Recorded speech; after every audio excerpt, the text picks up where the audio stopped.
Donald Trump has now admitted very clearly what we have suspected for a long time. He likes his press secretary, Karoline Leavitt, primarily for the two reasons that are most important to Donald Trump. Number one, unending loyalty to the degree of a cult follower. And that is Karoline Leavitt. She is unendingly loyal to Trump like a devoted cultist. And number two, Trump finds her physically attractive. These are the most valuable traits to Donald Trump. That is what makes people valuable. And Trump, when asked about possibly replacing Leavitt, once again starts talking about her machine gun lips. Oh, my goodness. Talk to him. And I've never failed in working it out like immediately. Is that right? How's Karoline doing? Is she doing good? Should Karoline be replaced? No. That's up to you, sir. It'll never happen. Nobody wants to. I said she does a great job. Do you want to elaborate on the and those lips, they move like a machine gun, right? Do you want to? Those lips, they move like a machine gun, right? This is not the first time that Donald Trump has talked about those lips, that face, when it comes to Karoline Leavitt. Just in the speech in Sharm el-Sheikh, Egypt, part of 90% of what he said he liked about the Italian Prime Minister, Giorgia Meloni, was that she's beautiful, a beautiful young woman, according to Donald Trump. He is making it very clear. He is very attracted to Karoline Leavitt, and that is worth its weight in gold when it comes to job security under Donald Trump.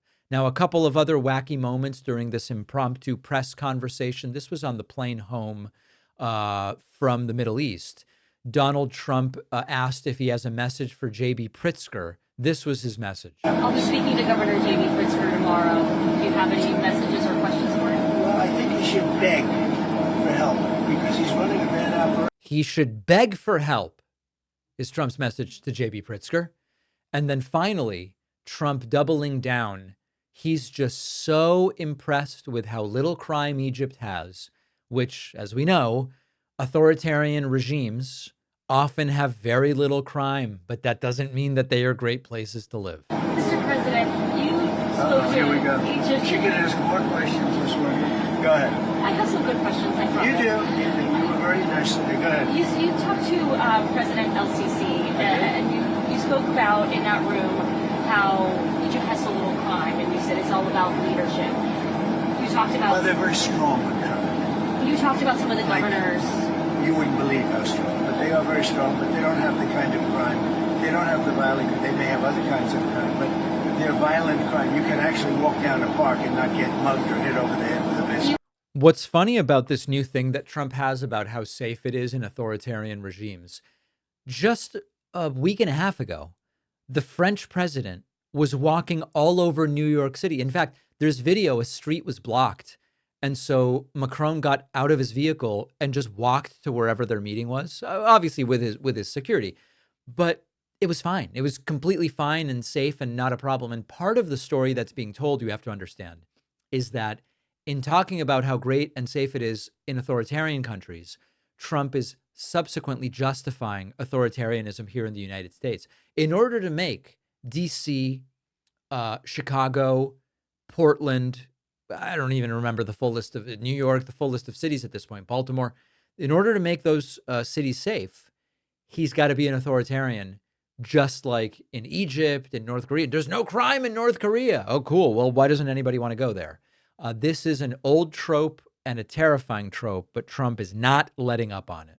Let's be honest. When it is hot outside, the way it's been, bad underwear makes it really much worse. Our sponsor, Sheath Underwear, has completely rethought how men's underwear should function in the heat. Sheath's boxer briefs are designed with a dual pouch system, keeping everything in place, separate, ventilated. This means less sweat, less sticking, less of that awkward adjusting. And if you're not using the pouches, the fabric alone is a game changer. Soft, stretchy, moisture wicking, now available in cooling materials like bamboo and mesh. I wear these at the gym during long work days, especially when I know it's going to be hot outside. It just keeps you dry and comfortable.